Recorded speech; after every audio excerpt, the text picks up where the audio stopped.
სულიზოლაციაში მოყვებით. ამის გამოიწვევს ეკონომიკური ზრდას, ეს გამოიწვევს დეფოლტს, ეს გამოიწვევს რაღაც ძალიან დიდ ფასების უაზრო ფასების ზრდას და ასე შემდეგ და ეს ყველაფერი უკვე პოლიტიკიდან იწყება. მცირე პოლიტიკიდან დიდ პოლიტიკაში, გლობალურ პოლიტიკაში არის. აქედან გამომდინარე, უბრალოდ წარმოუდგა არ მისცეს აპოლიტიკურობა რას ნიშნავს. შეიძლება აპოლიტიკურად უწოდოს თავი მეორე მესამე კლასელმა ბავშვმა. საერთოდ სკოლის მოსწავლე, მაგრამ სკოლას რომ დაამთავრებ უკვე ის უკვე ჩამოყალიბებული ხარ რაღაც დონეზე უნდა შემდგომ დოქტრიოდეს სახელმწიფოში თუ რა პრობლემები უნდა გიხარდეს რა პრობლემებიც არის და უკვე მოგვარებულია და აქედან გამომდინარე უკვე უნდა შეგვიძლია არჩევა თავისუფლად არჩევა ამა თუ იმ პოლიტიკური კურსში რომელიც ჩვენი ცხოვრებისთვის არის უკეთესი სამოვლოდ გამოგადგებაში შენ მომავალში ოჯახ შექმნი იმას უნდა უზრუნველყო თავისი მომავალი და ასე შემდეგ რა შევხვდით თვით რა და ფიქრობ რა შენი ერთი ხმა გადამწყვეტია არჩევნებში რატო ვფიქრობ ჩემი იცი ერთი ხმა შეიძლება გადამწყვეტი არ იყოს მაგრამ მე რომ ვიფიქრო რომ ჩემი ერთი ხმა არ არის გადამწყვეტი სხვამაც რომ უკვე იფიქროს რომ ჩემი ერთი ხმაც არ არის გადამწყვეტი ეს უკვე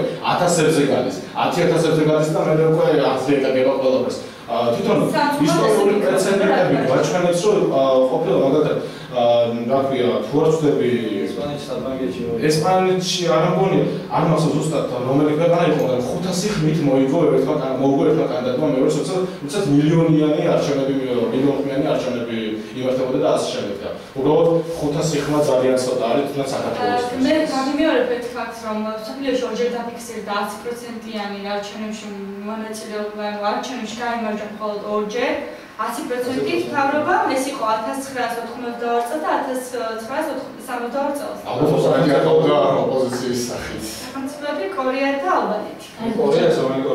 კორეაზეა საუბარი, ჩრდილო კორეაზე ალბათ, ხო? ეს მოიწევს კითხვა მაგ კიდე, ანუ ეს ჩვენი საუბარი იმის აქტიურობას იმით გავუგონოს საზოგადოებრივი ცნობიერება და თვალია, კიდე ერთი მიზეზი ეს შეიძლება იყოს და აი თქვენი არის ეს საზოგადოებრივი ცნობიერება, როგორ შეიძლება ამას რაგზები შეიძლება მე ყოველთვის ვფიქრობ და ყოველთვის ვაფიქსირებ ამას, რომ სახელმწიფოს ერთადერთი პრიორიტეტი ჩვენი სახელმწიფოს განსაკუთრებით უნდა იყოს განათლება და სხვა არაფერი არ სრულდება მიშველი ჩვენ და არც სოფლის მეურნეობა მithmedes როდესაც არ გვაქვს. განათლება, სწორედ აი ჩვენ საზოგადოებაში არა ვერაფერს ვერ ვაკეთებთ და ვერ ვითარდებთ ისე როგორც ჩვენ გვინდა, ჩვენ მოდი ვისწავლოთ. აი მერე გადავწყვიტოთ. ამაში არ დაგეთანხმებული, ოღონდ ნებისმიერ ერთი სტრუქტურის სრულყოფილად განვითარება გამოიწვევს სხვა დანარჩენის განვითარებას. არა, ეხლოდ პრიორიტეტული. ჯერ განათლებით დავიწყოთ და შემდეგ რაც არ ვიცით იმას როგორ გავაკეთებთ. ჩემი აზრით აქ უფრო ყველაზე უფრო პრიორიტეტული ეს დღესდღეობით საქართველოში ეს არის სოფლის მეურნეობა, რადგან სოფლები როგორც სულ გადაცარიელებულია, გაუდაბურებულია. სოფლის მეურნეობა თავად პრობლემა ჩემი აზრით და განათლება ну, რა ეხლა ეს იმსაძება და ასეთი საზოგადოების პირობებში საზოგადოება თუ არ იქნება განათლებული ყველა იმოქმედებს ჩვენ ხელისუფლის ცვლას აზრი არ აქვს, იმიტომ რომ იმ გამონათებელი საზოგადოებიდან და როდესაც არ არის კონკურენტუნარიანი, როდესაც არავინ არ გოჭავს მართვას. ეს და როდესაც მას ეძლევა შანსი რომ იყოს სრული მართველი და კონდეს მას სრული ძალაუფლება, ხო? ვერცერთი ადამიანი ვერ გაძლევს ამის წინაშე და გაგიჟდება, გამერცმული და მათ. თუ საზოგადოება იქნება განათლებული და თუ ეფექტება, ის რგება მის უფლება, როდის არ ერგება, ეური მინახე, როდესაც არ ერგება უფლება და მაშინ გამოდის ხალხი და რაღაცას ხვირის და ძახის და ჩუბობს. როდესაც ერგება, მაშინ არავის უყვარს არ ამბობს. უნდა ვიცოდეთ რომ საერთოდ რა ჩვენი უფლება, ვინ არის ჩვენი მართველი, რა გვინდა საერთოდ, აქედან დავიწყოთ ყველაფერი. აი ეს განათლება რომ მეც მოხსენე, შეიძლება მიიღოს თქვა ტიპის სტუდენტმა უნივერსიტეტში. საიდან გამოდიოდეს ეს? განათლება პირველ რიგში სამოქალაქო განათლებას რაც შეიძლება სკოლაში უნდა მივიღოთ, იმიტომ რომ ზოგი არ არის საერთოდ უნივერსიტეტში და იმარ არ აქვს. სკოლაში უნდა იყოს ის გარემო, რომ მიიღოს ადამიანმა საშუალო განათლება, რაც ნიშნავს რომ კონდეს წარმოდგენა ყველაფერზე, ხო, მცირედი რა მაგათ. განათლების მიღებას ესე როგორც სკოლაში, ისე უნივერსიტეტში შეიძლება, მაგრამ უნდა იყოს ყველანაირი კარგი პირობა შექმნილი ამისათვის, მაგალითად, სკოლა უნდა უზრუნველყოფილი იყოს ყველანაირი აღჭურვილობით, რადგან თუნდაც გამოკვლევების, ქიმიური გამოკვლევების ჩაატარონ ბავშვებმა ელემენტარული ბიოლოგიური და უნივერსიტეტს უფრო მეტი მოეთხოვება. მთავარი პრობლემა დღესდღეობით უნივერსიტეტებში ეს არის თანამედროვე ლიტერატურები. ამ პრობლემას აქვს ერაყად, იმიტომ რომ დღეს ჩვენი ერთადერთი პრობლემა უნივერსიტეტს ვერაფერს ვერ დავუყალეთ. ჩვენი პრობლემა ის არის, რომ ისევ საბჭოთა კავშირის მემკვიდრეობას უბრუნდებით და როგორც მეორე კლასიდან მესამეში გადადის, ასეა ჩვენი ტრადიცია რატომ დასრულდა. დაამთავრებ სკოლას და ჩაავარო უნივერსიტეტში. ყველა უნივერსიტეტში არ და რა საერთოდ მოდი ვკითხო საკუთარ თავს, რომ ავარებ უნივერსიტეტში და იმ გაშენ უნივერსიტეტში. ამაზე კეთხვი ლევან, პოსტსაბჭოთა სივრცეში საქართველოს პირველ რიგზეა ყველაზე მეტი გაცემული დიპლომი და ეხლა ჩვენ არსებულ სიტუაციას ქუჩაში რო გავიდეთ, ყველანაირ დავინახავთ. საბჭოთა კავშირში და ლაპარაკობთ საქართველოში ერთადერთი უნივერსიტეტი იყო, ხო? ყველა კუთხეში, ყველა სადარბაზოში ორი უნივერსიტეტია გახსნილი, ანუ ყველა ამის და რაღაც განათლებას სტუდენტს, როდესაც ლექცია უწდება, იმას კი უნდა უხალოს და სკოლის გამო გამოდეს სახი. პროტესტი ჯობა უნდა უწევოს, მე რომ შეფულს ერთი შემე ლექცია რატომ მისცენ? და ჩვენთან პირიქით ლექტორი ეხმაება, მოდი იმას რა ქვია, სემინარზე გამესწარ, ლექციაზე გამესწარ და მაშინ უწდება პროტესტის ჯობა რატომ ხოსმე ამას საერთოდ.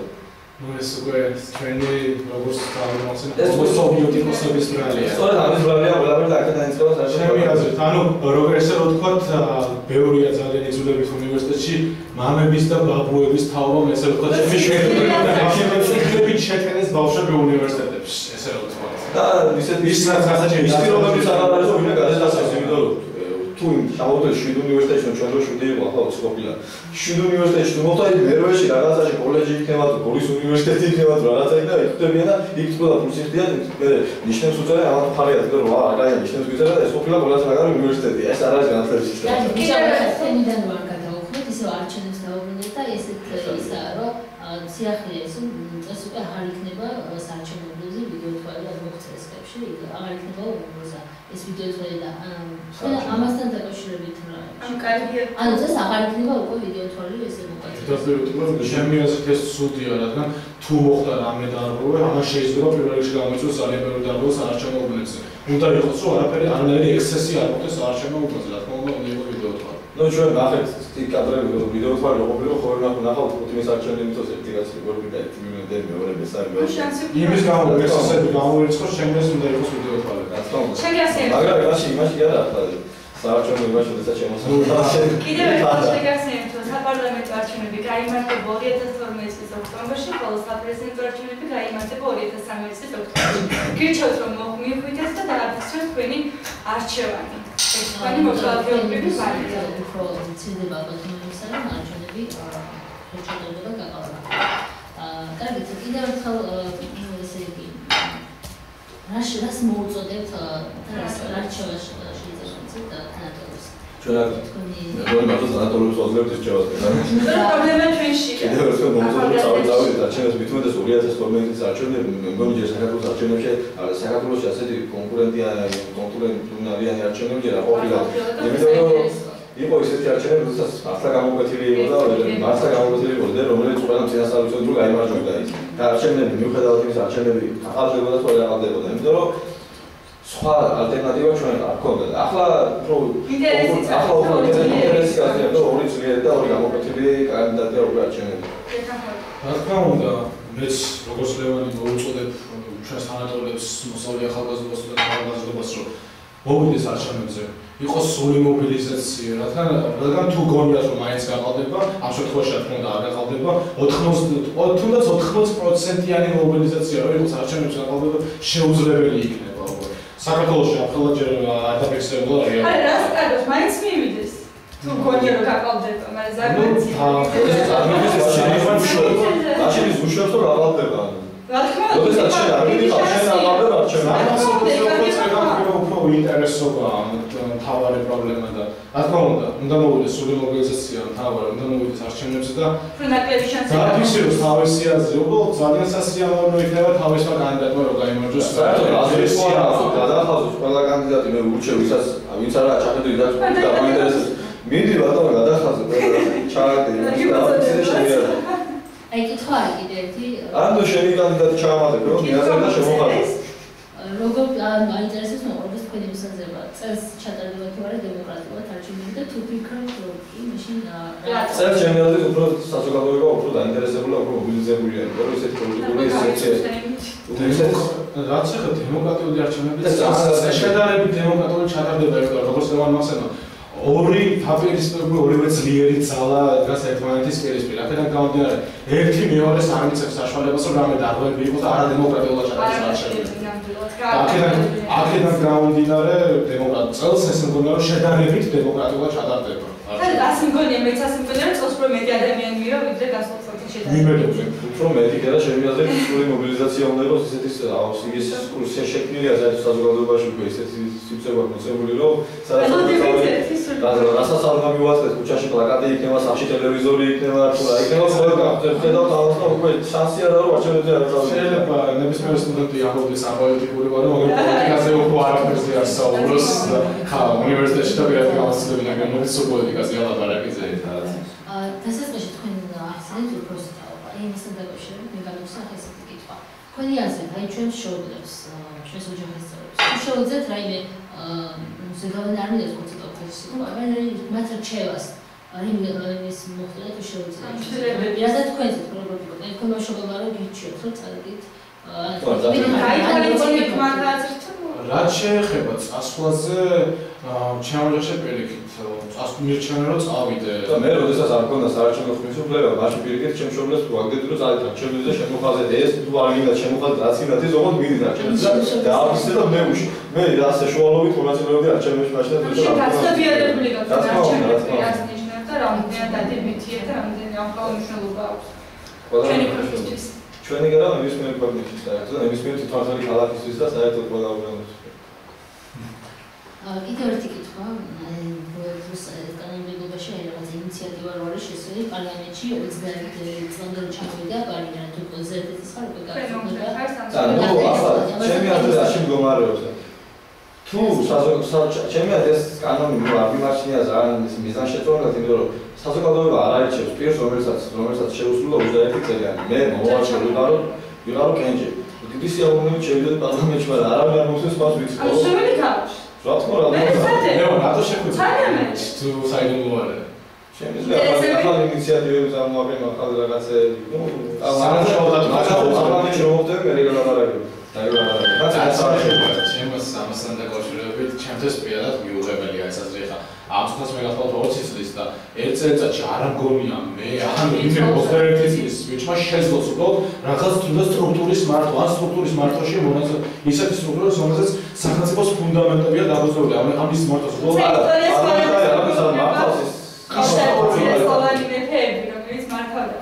მაგრამ მაშინ შეიძლება სხვა გამოსავალი ცირესლოვანებებს ყოველთვის უხუცესები ილია ჭავჭავაძე თქვა დროის შესაბამისი აზროვნება დღეს გავუვით 21 წლის ბავშვს რომელსაც ბავშვს ესე უწოდებ რომელსაც უნივერსიტეტიც კი არ აქვს ზოგჯერ დამთავრებული არ მგონია ისე აზროვნებით და ჩვენს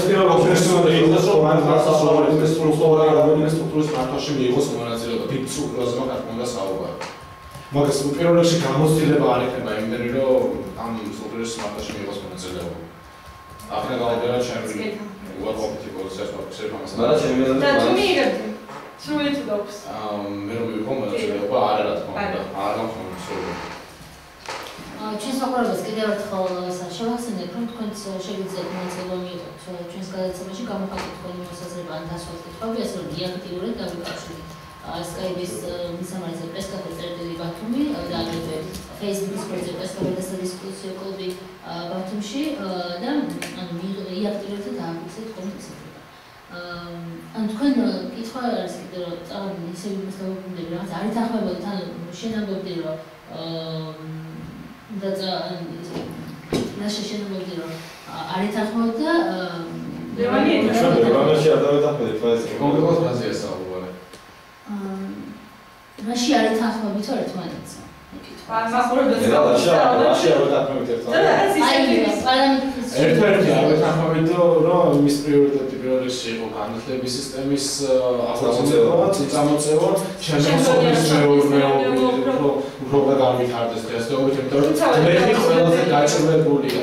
თუ ელემენტარი გლეხი ყველაზე გაჭირვებულია. მთელი რესურსი სოფლიდან მოდის, ყველგან ესეა და თუ ადამიანი გაჭიმოს ელემენტარულ საკვებია არ აქვს შეერ კურსზე და წარე კურსზე უბრალოდ ეს ვერ ისწავლის ყველაფერს დავისხოთ აქედან ჯერ ანუ ესე მართალია განათლების გარეშე უკვე ისეთი ტექნიკა განვითარდა პესტიციდებიდან დაწყებული და ტრაქტორებიდან დათვალებული თუ განათლება და სიდამის ყველაზე ინჟინერის განათლება გავაკეთეთ განათლებული ადამიანი კარგად შეძლებთ მეურნეობის წარმართვას ჩვენ ჩვენ ისტორია ასევე გვიჩვენებს რომ ლეხი არ იყო ძლიერ განვითარებული არ ყოფილა გლეხი ჩვენ ისტორიულ მაგალითებში შეგამოსწორებდა, მაგრამ მიწას ყოველთვის ამუშავებდა გუთნით. მიწას ყოველთვის ამუშავებდა გუთნით, როდესაც მაშინ მიწა იყო თავად და ახლა სხვა ინსტრუქციებში და სხვა იმაში. адვილად შეგიძლია და სხვა განვითარებაში ცხოვრობთ ის მაშინ მთელი უბნები მიმდინარეობდა და ხალხი ერთმანეთს კვლავდა საზოგადოების გამო, მაშინ ახლა ნავთობის გამო, გაზის გამო იცვლება.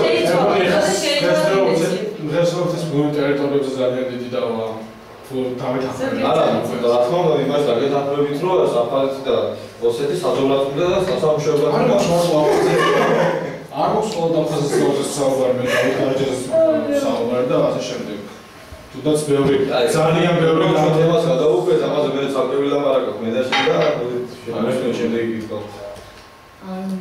რაღაცა პასიურობს ასე ჩვენი მოყოლებელი არ გავიარე ეს. კიდევ ერთხელ შეგაცდეთ. მე მგონი უკვე ნელი ლაპარაკობ რომ უკვე საათები ყველა ის მოარჩენილი არ ეცალკანი გავიქე. შეიძლება ჯერ კიდევ დაწყება. ესე რომ ვთქვა.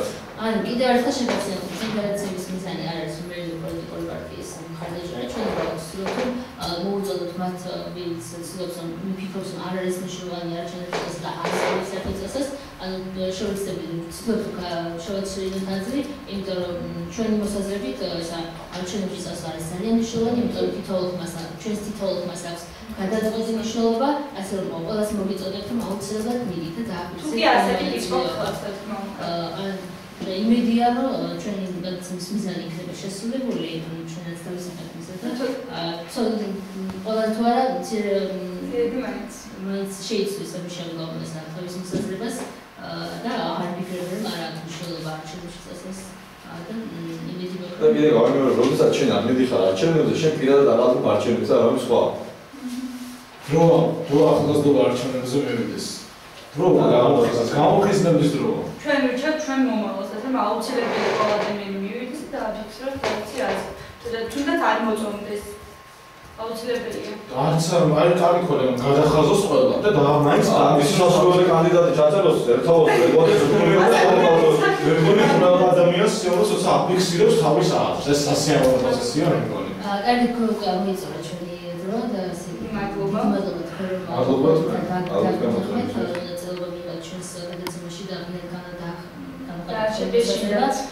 მე ასევე შევახსენებ ჩვენს პროგრესს, რომ გადაცემაზე მუშაობდნენ სტუდენტები და ესე აღზრდილი სტუდენტების მიერ და მინდა მადლობა გადავუხადო მათ. ესენი არიან დათო გოგიტიძე, თამარ თუმანიძე, ქეთი ადეიშვილი, ლუიზა ბაღაძე, გიგლა ახალაია, ნინო ადეიშვილი. მარიზა ქემეცო. მადლობა.